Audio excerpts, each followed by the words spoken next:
coming. And I wanted to thank Washington and Lee for the opportunity to be here, especially Professor Lambert for reaching out a few months ago and making the contact so that we could start talking about my being here. I also want to say how much I've enjoyed hanging out with the faculty. It's really been great, the discussions that we've had, and so it's really been a pleasure being here. You know, I have to say that thinking about lectures I've given over the years, I don't know exactly, maybe it's about a couple of hundred. First thing I would have to say is that most of it is just one big blur. I can't remember what I talked about. And I do remember enjoying them because history professors typically like to, talk about certain topics and share them with the audience. That was fun. But there's one lecture in particular out of that, whatever amount I mentioned, that sticks in my mind. And that was a lecture that I gave at community college in Massachusetts a couple of weeks after September 11th, 2001. I'm not 100% sure, but if I remember correctly, the arrangements for that were made several weeks before 9/11. And I was, I think, fairly expecting that they would call and cancel after 9/11, but they didn't. And I can't remember what my original lecture was going to be, but I just tore it up and did a talk on 9/11 because that was what was on everybody's mind at the time. The event stands out in my mind because of the reaction that I received, which was unlike any other reaction to any lecture I had ever given. In my mind, the talk was pretty elementary. At the time, the U.S. government was constantly putting out the explanation that whoever attacked us, Al-Qaeda, was evil or insane, or preferably some combination of both. And if you spend any time at all studying history, you know that that's not likely. It's not likely in the case of large complex events that it's just somebody who went crazy or was evil or something like that, whatever that would mean. And that something like 9/11 simply couldn't occur in a political vacuum. Things like this always exist in a context. 3 years after 9/11, Michael Scheuer, who had been the CIA's point man on Osama bin Laden for 17 years, published a book called Imperial Hubris, in which he listed all of the grievances that Osama bin Laden had against the United States. And this included providing billions of dollars annually to Israel and practically nothing to the Palestinians. Overthrowing the democratically elected president of Iran in 1953 and installing a torture regime. Bolstering repressive governments such as those of Saudi Arabia. It was quite a list. And Scheuer was forced to conclude, it really wasn't rocket science, that most of Osama's grievances were legitimate.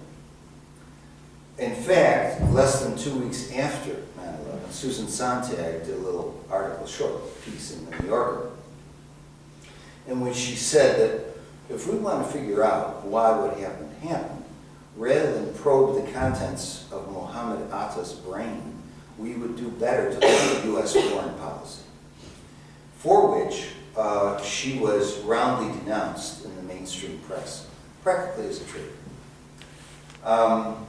As obvious as all this is, it remains practically treasonous, at least within U.S. borders, to suggest that the United States might be responsible for the messes in which it finds itself. Even though the CIA itself has a technical term for this, it's called blowback. And in 2008, during Mr. Obama's presidential campaign, his pastor, his previous pastor for 20 years or whatever, the Reverend Jeremiah Wright, stated, if you're going to terrorize people, eventually they're going to terrorize you back. Obama dropped his minister of 20 years like a hot potato and disavowed any connection to him because he wanted to get elected. And the American people have been conditioned to believe that whatever bad happens to the United States happens from the outside. It's never something that we do. That's beyond the realm of possibility. As one of my great heroes, Bush Jr., put it, we're so good. I'll return to the matter of that conditioning of Americans in a moment. But for now, let me finish the story of the lecture in Massachusetts. I gave the lecture.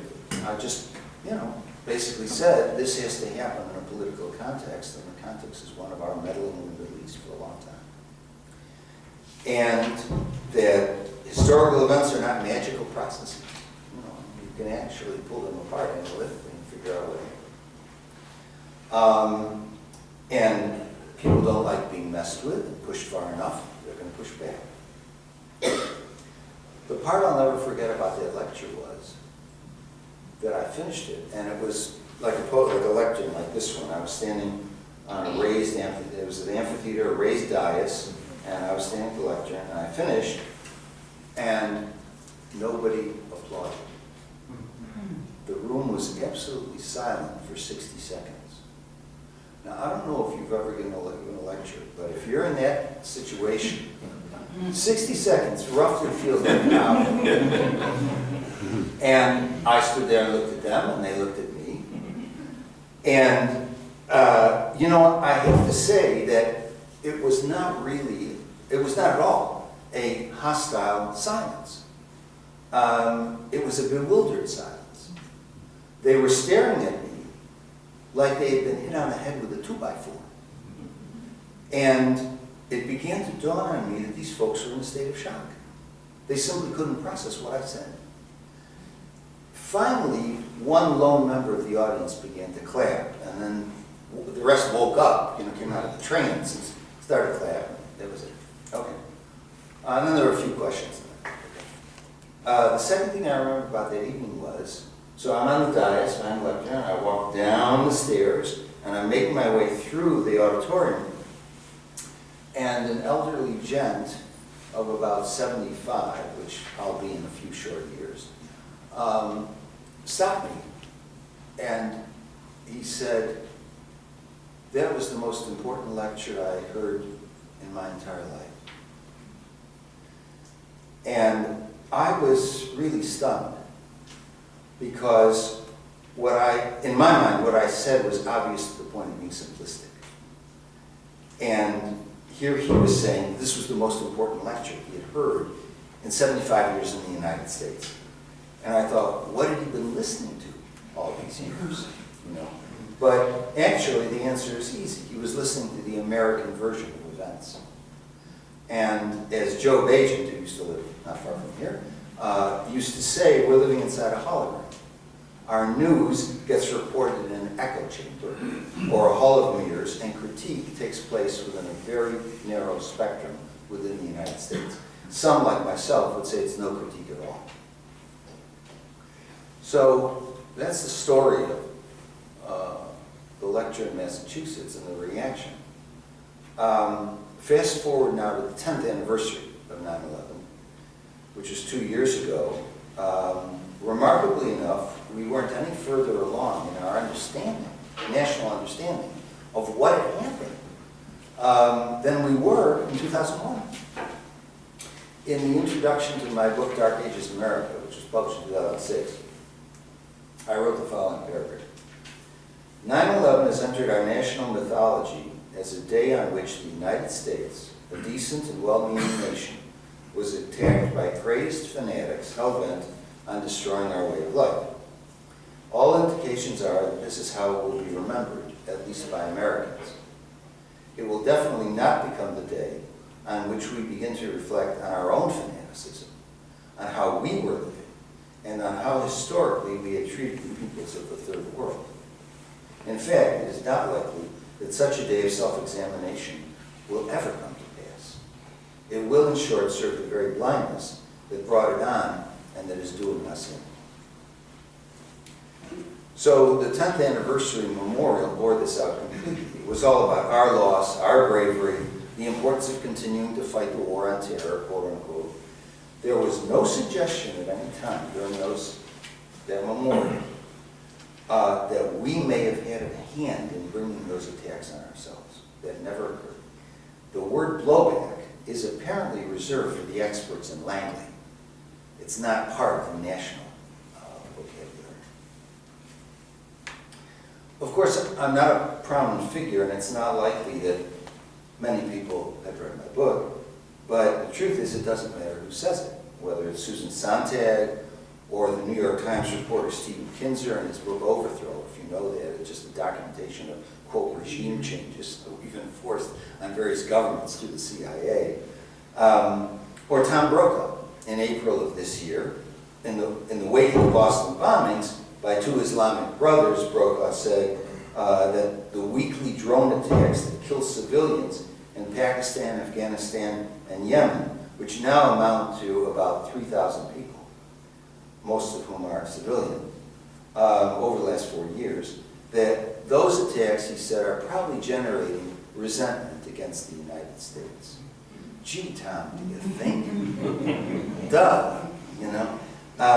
Around the same time, you folks might know the alternative website, TruthDig. TruthDig ran a cartoon showing a drone flying over Pakistan, trailing a banner that said, "Why do you hate us?" As the Los Angeles journalist John Powers wrote in 2004, they hate us because we don't even know why they hate us. So it doesn't matter how many people point this out, and whether they have the stature of Susan Sontag or Tom Brokaw or not, the American people, including the presidents themselves, are literally unable to grasp this obvious fact. America is seen as a victim, a target of irrational hatred. That's our story, and we're sticking to it. No possibility that that hatred might actually be rational. That's beyond consideration. All of this, in fact, has something to do with the nature of mythology and how the brain is wired up. In evolutionary terms, reason and analysis, the ancient Greeks, the Hebrew prophets, Confucius, the Buddha, are latecomers on the intellectual scene. That reflexive way of thinking, I should call it, goes back only to the first millennium before Christ, and to what has been called the axial age. And myth and narrative, on the other hand, go back hundreds of thousands of years. And being hardwired, they remain the dominant mode of thinking. The world, Goethe once wrote, is not logical, it's psychological. We think emotively, we think in stories. The tendency is to marshal evidence in the service of emotions, or the stories we like. Generally, when myth comes up against fact, it's fact that loses. And because of various American mythologies, or what I call unconscious programs, the most obvious fact, that of blowback, of killing other people, destroying their way of life, with the result that they finally don't like it and fight back, that eludes us.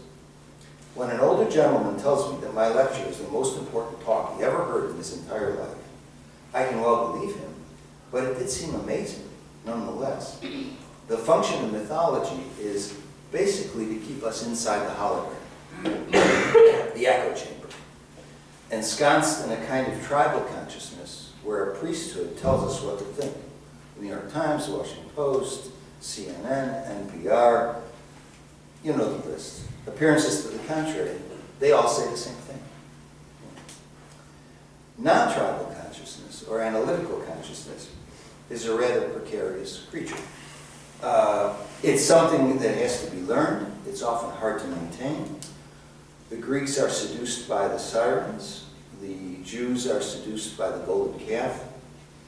A few years ago, I wrote an essay called Tribal Consciousness and Enlightenment Tradition, in which I quoted some psychologist who said, it's not that the Enlightenment failed, it's that it was never even tried. An exaggeration to be sure, and yet, the guy had a point. In a world designed to keep everyone from thinking analytically, analytical thinking has a rather hard time with it. Start doing it for real, and you'll rapidly discover you don't have too many people to talk to. I speak from personal experience. Getting a bit more specific now, what are the elements of American tribal consciousness? And how does this relate to our understanding of events, such as the Boston Marathon bombings earlier this year, or the attack on the World Trade Center? What are our unconscious programs? The most important of these is the notion that Americans are the, quote, chosen people. That the country, as John Winthrop famously declared in 1630, would be the city on a hill, a beacon for the rest of the world, that its creation and destiny were being guided by divine providence, and that it was America's mission to bring its way of life to everyone else, since what every human being on the planet secretly aspired to was to become an American. In fact, Americans talk like this all the time without even realizing it. There's a constant celebration of we're not number one, even though, or even while the country has a national debt in excess of $17 trillion, a distribution of wealth similar now to a banana republic, Mexico, Tunisia, Egypt, roughly on a par with those countries. In his memoirs, the Montreal-born scholar Sakharin Berkovich records how, when he first came to the United States as a graduate student, he couldn't help looking around and thinking, these people are insane. Being a Canadian gave him a kind of Archimedean point of view, you know, a place to stand and to observe the madness that he saw around him, much like an anthropologist would do some exotic tribe. And the astuteness of his observations eventually led to his becoming the chair of American Studies at Harvard, ironically enough. He explored the roots of American self-delusion in books such as The Puritan Origins of the American Self, which may well be the best study of American mythology ever written. Now, what's obvious about this particular program, which sometimes goes by the name of American exceptionalism, is that basically it's a religious belief. And this has had two very unfortunate consequences. People are very prickly when it comes to religion, as we all know, and this means that fundamental critiques of America really can't get heard within America. Over the years, the two most common reactions to such critiques that I've observed are tuning out, in other words, you just glaze over and go AWOL, or getting enraged. You're a traitor, and love her to leave it. I remember during the Gulf War, 1991, I was interviewed by the Albuquerque newspaper, and I discussed things that Saddam Hussein had done to provoke the war, and I discussed things that Bush Sr. had done to bring the war on. And the next day, the interview appeared, and the second part, about America's role in provoking the war, was completely omitted. And I came across as a warmonger in that article, actually. And the reporter called me the next day. He was terribly apologetic. He said that he had submitted a full interview, but that basically the excision of the text had occurred at the editorial level. And it's possible that the editor simply censored it. That's certainly a possibility. But I suspect it's something even more insidious, namely that he couldn't understand it. If you're caught up in a religious belief about the pristine innocence of the country, it's very hard to grasp the fact that the government might have some pretty ugly motives. It's why for every book Noam Chomsky, let's say, sells, Ann Coulter probably sells 10,000, maybe 100,000. I don't know what the ratio is. The theology of the chosen people will brook no contradiction. Second anecdote along these lines, a friend of mine is the dean of one of the largest medical schools in the United States. And in this capacity, you know, as you guys well know, he has to go to committee meetings and cocktail parties, all that sort of productive stuff. And he has the opportunity to talk to faculty members about various things. And one topic that fascinates him came as the result of my discussion in the book Dark Ages America of Joyce Appleby's brilliant little book, Capitalism and the New Social Order. Appleby, who's emeritus professor of history at Harvard, actually a very middle-of-the-road historian, I have to say, shows how the definition of the word virtue morphed into its opposite during the 1790s. Very interesting discussion. In other words, virtue originally referred to the ability of a person to put personal interests aside in the larger service of the community. And by 1800, it had come to mean something much more in line with the social and economic vision of Adam Smith, namely being personally successful in an opportunistic environment, the market. My friend had a curious experience several times of trying to discuss this with various faculty members, only to discover that within about 30 seconds they zoned out and they changed the subject. And, you know, what Appleby does in her book is challenge the narrative of American innocence. And on an unconscious level, most Americans can't tolerate those, even those who are very bright.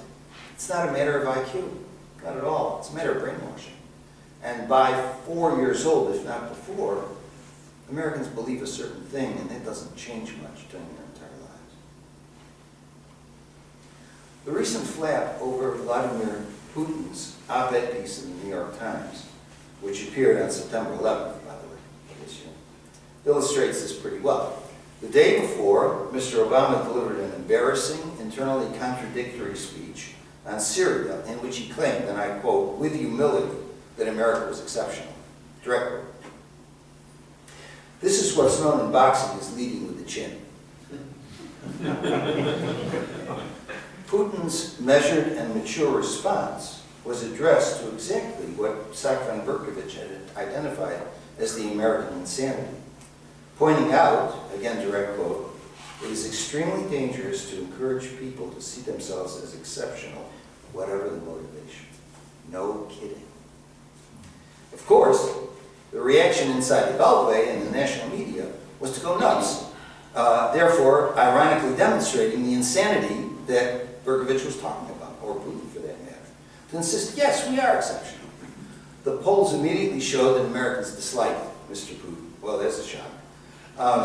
Putin had exposed the unconscious programming, the unhealthy consciousness that keeps drawing America into stupid and meaningless wars.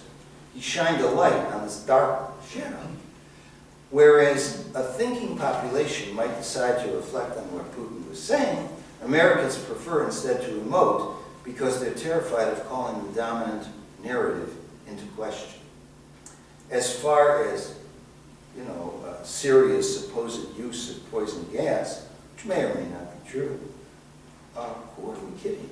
We sold poison gas to Saddam Hussein during the Iraq-Iran war, which he then used to murder the Kurds, to which we had no objection whatsoever at the time, and years later used it as an excuse to make war on Iraq.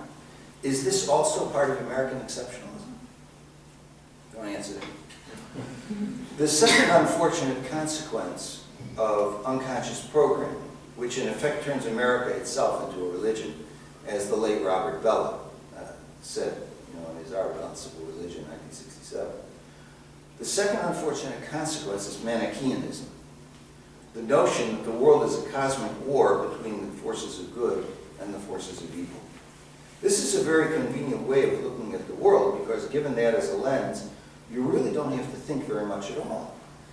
It's a knee-jerk reaction. Inside is good, us. Outside is other, bad. Or in another formulation, we're civilized and the other is savages. For religious reasons, and also for reasons of what the German philosopher Hegel called negative identity, which is defining yourself in opposition to something as a way of hardening ego boundaries. America has been doing this from day one. Native Americans were the enemy, they weren't even human, they had to be exterminated. The British were corrupt and decadent. We, on the other hand, were setting up a new Jerusalem on the other side of the ocean. The Mexicans were lazy and backward, standing in the way of progress and manifest destiny.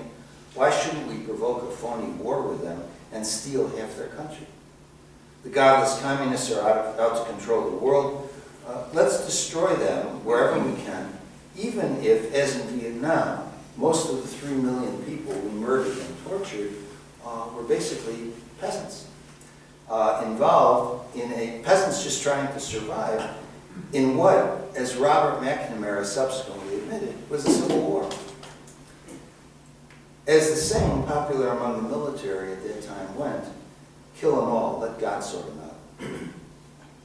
And then, when communism collapses, we need a new enemy. voila, in steps Islamic terrorism to fill the gap. It's pretty convenient, but it was hardly accidental. It's also a misperceived Islamic terrorism, as I'll explain in a moment, which makes it even worse. Both of these consequences go hand in hand, it seems to me, and they add up to an inability to think in reflexive, or what I call axial terms. If you're caught up in a religious narrative, no criticism is permitted. And if you're a serious critic, like Susan Sontag, you're basically a traitor. You're beyond the pale. As Bush Jr. starkly put it, you're either with us or against us. End of story. It doesn't matter that our subsequent war on Islam, including drone attacks on Pakistani civilians, is generating the jihadists that detonate bombs at the Boston Marathon. Only a fool or someone brainwashed by American mythology would be unable to connect the dots here, which unfortunately is most of the country. A poll taken earlier this year turned up the fact that no less than 62% of the American public approve of predator drone strikes. As for Mr. Obama, he's little more than a puppet on strings, and the invisible hand that's manipulating those strings is the deep genetic program, almost genetic, that says that we are the innocents and that anyone who opposes us, really anyone who's different from us, is savage and must be wiped off the face of the earth. If we've made any intellectual progress since 9/11, I frankly am not able to discern it. In fact, I think we seem a lot dumber. When William Lederer, the author of The Ugly American, this in 1958, was interviewed a few years ago, he was then in his 90s, and he was living in a small town in Vermont. And he died a few years after that. He stated that the U.S. government had learned absolutely nothing since he wrote that book about American foreign policy or how to conduct it, and that it willfully repeats the same mistakes over and over and over again. As Gore Vidal once put it in his inimitable way, Americans never learn. It's part of our charm. As for 9/11, just to fill in the gaps, a recent book by Professor Akbar Ahmed of American University entitled The Thistle and the Drum reveals that underneath a simplistic binary template of a supposed war on terror against ideological extremists lies a very complex tribal reality of which America is completely ignorant. The official report of the 9/11 Commission did point out that there were strong tribal connections among the hijackers, that they came from the regions of Al-Baha and Asir in Saudi Arabia, but it plays this down in favor of ideological factors. What is actually going on, I mean, we have to ask what's actually going on in the part of the world. For much of the 20th century, says Ahmed, the Saudi government systematically destroyed Yemeni Assyri culture as being backward. Asian males wore flowers in their hair, for example. The women wore spectacularly colorful headdresses. The clash going on is not one between civilizations, as Samuel Huntington of the U.S. government would have you believe. It's between modernity and tradition, between metropolitan centers and peripheries. This clash is internal to all modern civilizations. In fact, as tribal systems are under attack, including their religion, their customs, social codes, and so on, the link with Islam is largely symbolic. It's a cultural master stroke that provides local customs with a religious covenant. Acts of terror directed against the U.S., in other words, are set off more by revenge based on values of tribal honor than by extremist ideologies. Interference with local custom gets disguised as an attack on Islam, as I said, very convenient. It's politically advantageous to do that. Hence, our attack on Islamic jihadists is off base. We have failed to understand the nature or the identity of the opposition or the sources of their discontent. Ahmed writes, it is difficult to escape the conclusion that the United States has been fighting the wrong war with the wrong tactics against the wrong enemy, and therefore the results can be nothing but wrong. Iraq proved to be a disaster, and after 12 years in Afghanistan, the longest war in American history, by the way, the Taliban is back. I'm guessing that the chances that Ahmed's book will be ignored by the U.S. government is about 600%. Conservative estimate. America is not interested in nuance. It only feels comfortable thinking in terms of black and white. And the larger picture of modernization would confound that. The fact is that the momentum of modernization has been advancing everywhere since the 13th century, when the English destroyed the Welsh, Irish, and Scottish clan systems. American drones are merely the latest instruments that beat the tribal periphery into submission. Ahmed concludes his book, quote, "Hearing the voices of people from the periphery, one gets the impression of utterly normal and decent human beings bearing witness to the slow but inexorable destruction of their communities. Who finally are the civilized ones in this drama? I doubt it's us."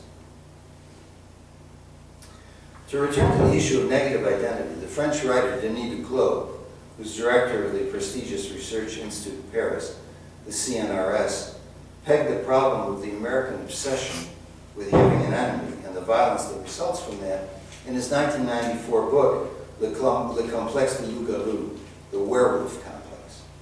In his epilogue to the 2005 edition, he writes that America has always depended on a werewolf figure, a dark, savage beast that is supposedly out to destroy it. The beast changes in content, he says, but the form is always the same. At the center of this is a terrible fear that Americans have of emptiness, which is an anxiety of not existing, and which they disguise with a hyperactive optimism. Have a nice day.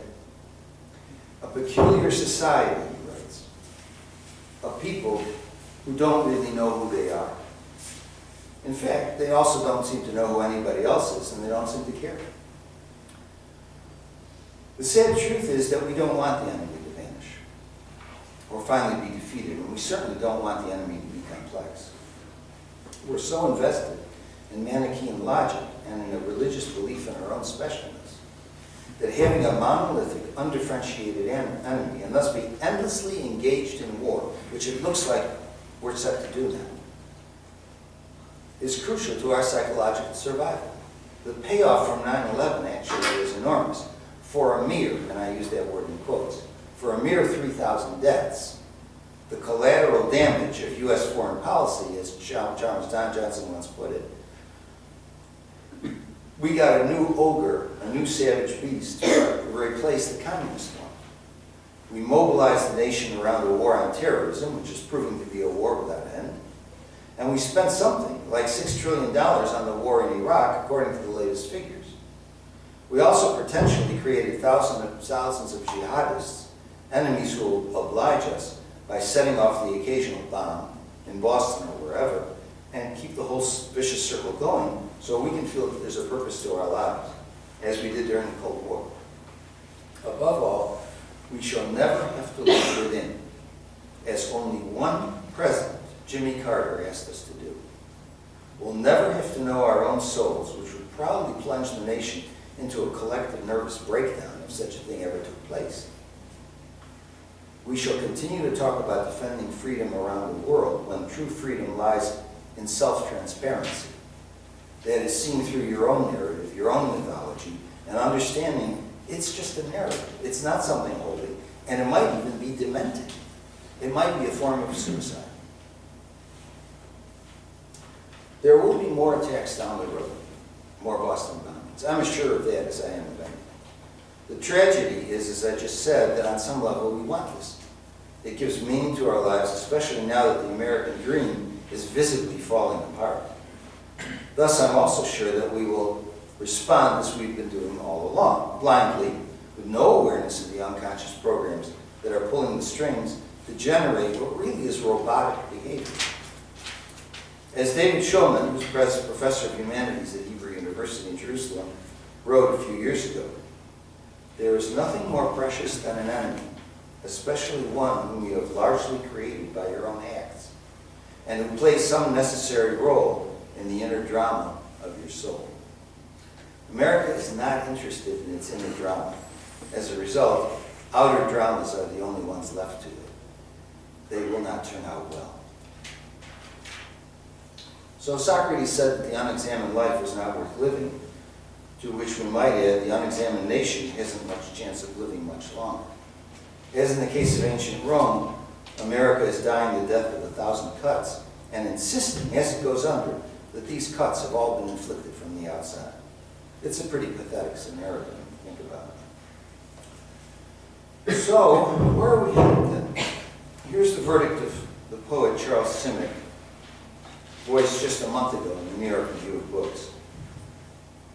Simic writes, "How is it possible that out of all the winners and losers in 1945, the United States is the only country in all the years since that has not experienced lasting peace, but has grown more and more enamored of military solutions to world problems, and has of late come to believe that it may have to fight a global war that will go on for decades, if not forever? If anyone needs a fresh reminder of where the illusion of omnipotence and its companion folly lead to, with savage and often unintended consequences, well, I'll leave it for you to fill in the blank there. As an American, I wish I could tell you that this were not the case, that even at this late hour, we as a nation and a people could get a grip and start turning things around. But in order to do that, you actually have to learn something from major historical events, from events such as 9/11. And unfortunately, this is the one thing we seem unable to do. Thank you. We'll now have 60 seconds of complete silence.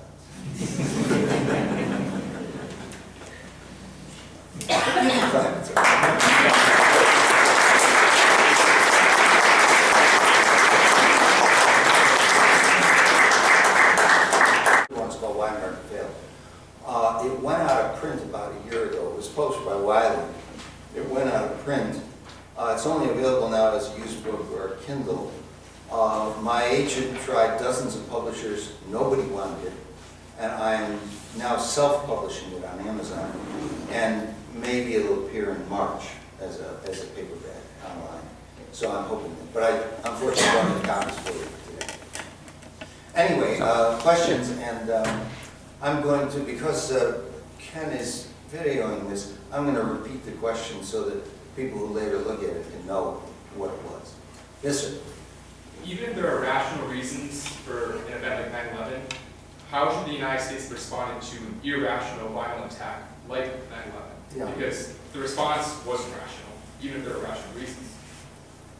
Yeah, you said the response was rational? No, it was Irrational, yeah. Okay, so the question is, how should the United States respond to events like 9/11? Would that be the fair summary?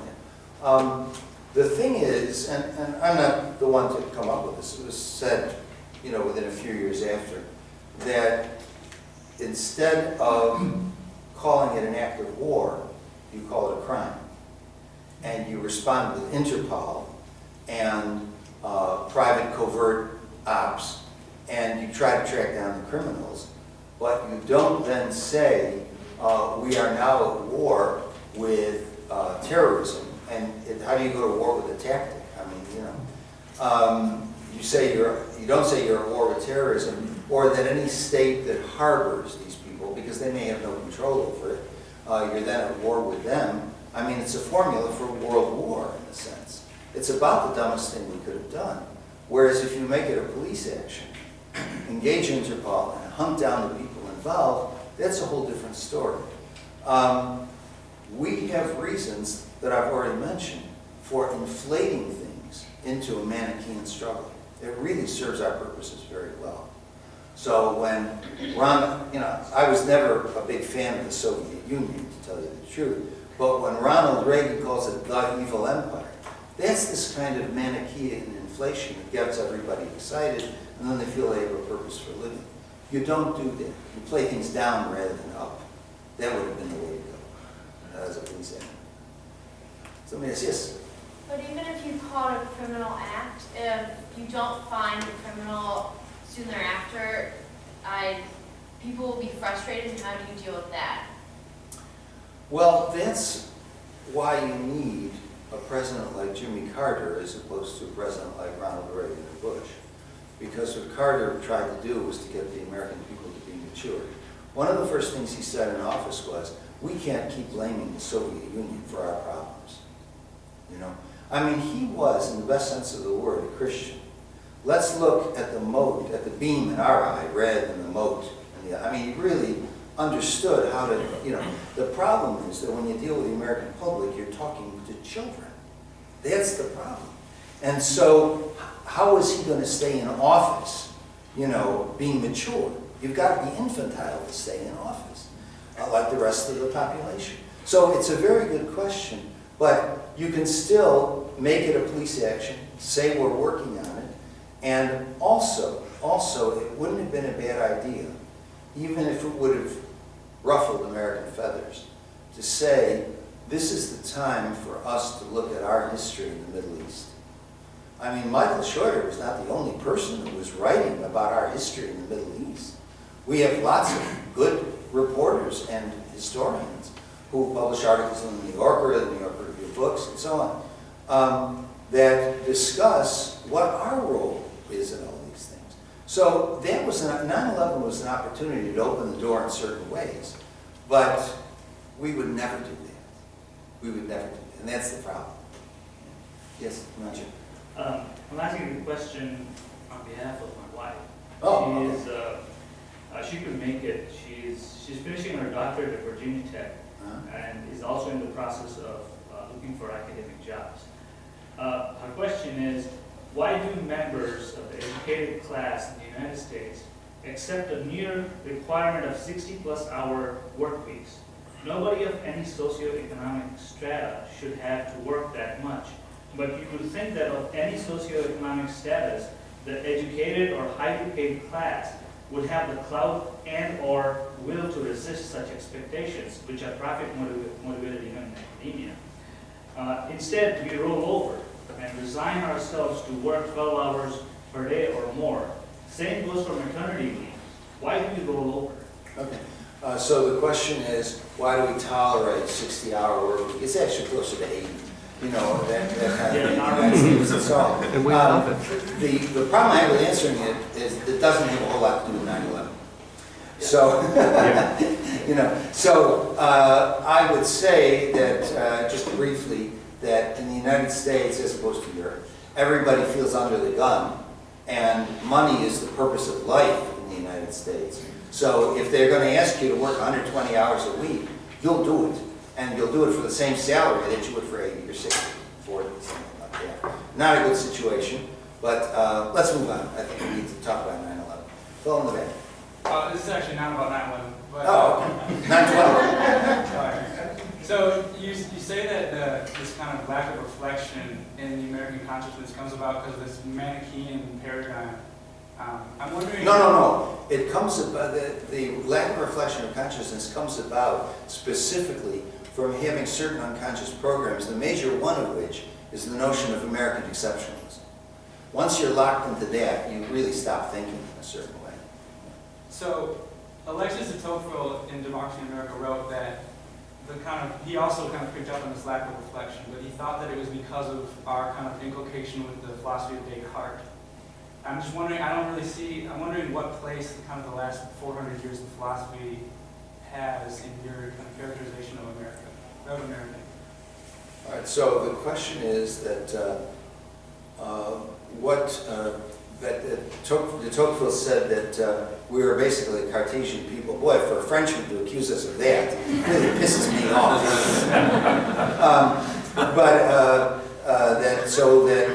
What's the role of Cartesian thinking in, you know, that to me, it's a very good question, but it's more an environmental question.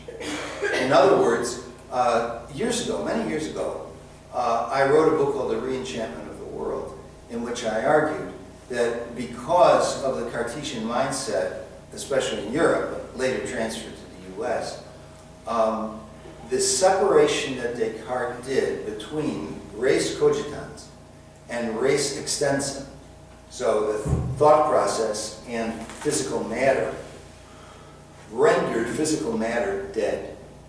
The planet became dead. That opened the door to strip mine the Earth for its resources, because it's just dead matter. And it's not an accident that a major part or wing of the environmental movement following James Lovelock is to say the Earth's alive. It's an organism. You mustn't hurt it. I don't know whether the Earth is alive or not, and I don't know how you'd find out. But I do know that if you treat the Earth as a living thing, it's a different result than if you just treat it as dead matter, and so that you can frack it and strip mine it and do all the things we're doing to squeeze the remaining resources out of it as capitalism goes down the drain. This would be the effect of the Cartesian paradigm. But I may be wrong. I think it's largely an environmental, ecological issue. Somebody else? Yeah. I'm wondering, is maybe a bigger issue here, the meta issue of reaction to events? Because if you look at the Boston bombing, it was terrible.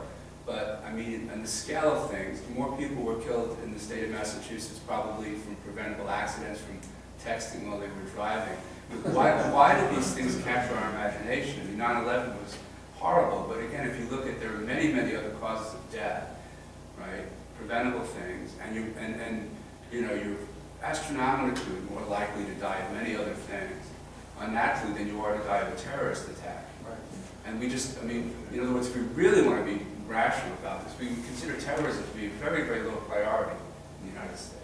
Right. Overall, I'm trying to make sense of that. The sense, well, so the question is, why is it that we get so excited about terrorist acts like the Boston Marathon bombing, when in fact the number of road accidents in and around Boston during the same year, this year, would be greater, and we fixate on the numerical deaths of from terrorism, which are small compared to heart disease, you know, road accidents, something like this. And what occurs to me, I mean, I'm just taking that thing out loud here, but what occurs to me is that the terrorist attacks are from the outside, and therefore can fit into that Manichaean framework.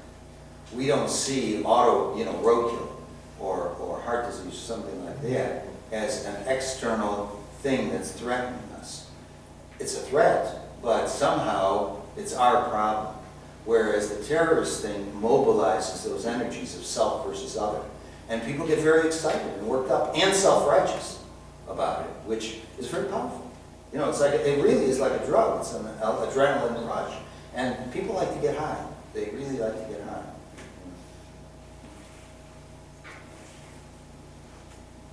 Somebody?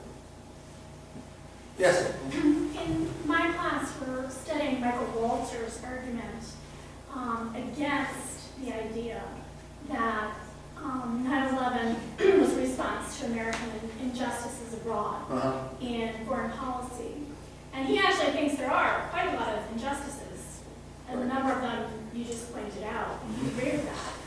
But he thinks that the injustices that the U.S. has been involved in are much worse against countries in Africa and Central America, and yet we don't see the terrorist attacks coming from there.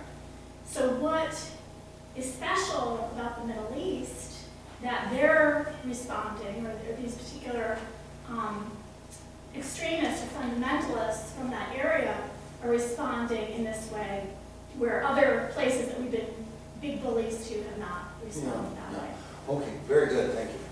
The question there was, why is it that, are these terrorist attacks the response of U.S. foreign policy if our foreign policy is worse toward Africa, am I getting this right, than, for example, toward the Middle East? Why is it that, is it really a terrorist response if Africa doesn't, for example, rise up against us, something like this? And there are a couple of things. One is, if you remember when I was giving this little talk, I talked about the work of Akbar Ahmed at American University, who said it's not, we misperceive it if we see it as a jihadist attack on the United States and an ideological thing. It is a tribal structure that involves modernization versus tradition. And so what's happening on the local level is that the United States, by meddling in the Middle East, has managed to wipe out a lot of these tribal configurations and ways of life. That's where the struggle is coming from, with Islam being recovered, you see. So that's the first thing. The other thing is that in the case of our meddling in the Middle East, if you're going to look at Islam, you can at least say that there was a unified religious position, which you can't say in Africa. It's highly decentralized. The religions are native. They don't particularly relate to each other. How are those folks going to get it together to do it? The people that were studying, I mean, far from being evil or insane, the people that were studying at Florida flight schools like Muhammad Ali, they were smart. These guys were technically very, very bright. And to organize something like that, and to take those courses and learn how to crash a plane and all the things, whatever it was that they did in preparation, it was huge. I think you need a kind of unified base to do that. And I don't offhand see Africa having that. So again, I'm just thinking out loud, but that would strike me as being a possibility. Besides the fact that we need to start thinking in terms of what's happening tribally as opposed to what's happening ideologically. Anybody else? Himanshu, you got it. Some people have compared 9/11 to the Reichstag fire in Germany in 1933, was it? And what happened to Germany thereafter, and how valid do you think is that comparison? Okay. Question is, was 9/11 an inside job? Number one. I don't know. Well, Reichstag fire was an inside job. Yeah, but I'm not coming from that angle. Oh, okay. What's the angle? The angle is something, really bad happened, and then you had the onset of basically the Nazis in Germany, which was a sort of totalitarian. Mm-hmm. And is a similar process, do you think, can be traced here? Well, the Nazis didn't need, so the question, I'm not exactly sure what the question is, but what I would say is that the Nazis didn't need the Reichstag fire. I mean, the election was somewhat fiddled in 1933. And then Hitler was named chancellor because the vote was uneven. I mean, it was a complex voting situation. And then he was named chancellor. That opened the door to exactly what he had said he would do in Mein Kampf, I don't know if there's an American Mein Kampf around. I don't know if we actually have a roadmap somewhere of what we plan to do beyond what's called full spectrum dominance. That the United States definitely wants to do. It didn't need a Reichstag fire or an inside job for 9/11 or anything like that to make it happen. But, Peter? I wanted to see if I could clarify, because I think it's an interesting point, and that is, if I understand you correctly, was 9/11 a excuse, precipitating event, trigger, window of opportunity for people? Oh, that for sure. Yeah, I think that was the question. Yeah. The Mein Kampf in the American context could be the document called the Project for the New American Future. Sure, yeah. And signed by 50 people, including that great intellect Dan Quayle and Francis Fukuyama and so on and so forth. But, he went to Latin America and said, I'd like to talk to you, but I don't speak Latin. I mean, that actually happened. Did you know that? Getting off the subject here.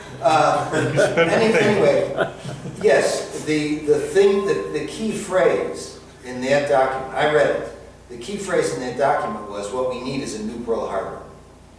That was the key phrase. And so, the 9/11 truth movement, so to speak, calls itself the new Pearl Harbor.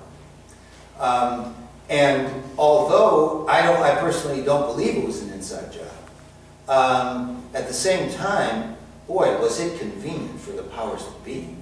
You couldn't have written a better script, because all of a sudden they had carte blanche to pass the Patriot Act and basically do anything they wanted, which they are now doing. Legally, the president has the right to pick any one of us up off the street, ship you off to Guantanamo, and torture you to death. And it's legal. Not by the Geneva Convention, of course, but by American law now, he has the right to do that. He has the right to fly a drone over your house and take you out if he doesn't like you. How could he like me? So we're now in a situation that is actually a police state, and not just on paper anymore. I used to give talks saying it was a police state on paper, but now they're wiping out of American citizens who were not proved to be Al-Qaeda members or agitators, but probably sympathizers and so on. I mean, we can do anything we want now to the American citizenry, and that is the definition of a police state. Anybody else? Yes, sir. They see capitalism is failing, is coming to an end, and yet this talk here, you're saying that the people in control of the capitalists, this movement, they're very successful at creating a situation where they create more weapons, they can do what they want, they can enlist the American people behind them. How do you see these things playing out? Because it seems like you're getting a success story here about how capitalism can continue, and at the same time you say in other contexts that capitalism is coming to an end. Right. It's a question of looking at the long range, and I have to admit that when I went to graduate school, it was in history rather than prophecy. So I don't actually have a crystal ball, but following the analysis of the World Systems Analysis School, people like Emmanuel Wallerstein and Christopher Chase Dunn and those folks, basically capitalism is following an arc starting about 1500 and running to about 2100. And all major civilizations, empires, and socioeconomic formations come to an end. Since we believe in American exceptionalism, we don't think so. We think it's just going to go on forever. But in fact, they all come to an end. And so it depends on how far out you look. For example, 2 years ago, or 3, it was an intelligence report from within the government called Global Trends 2025. You can Google it and read it.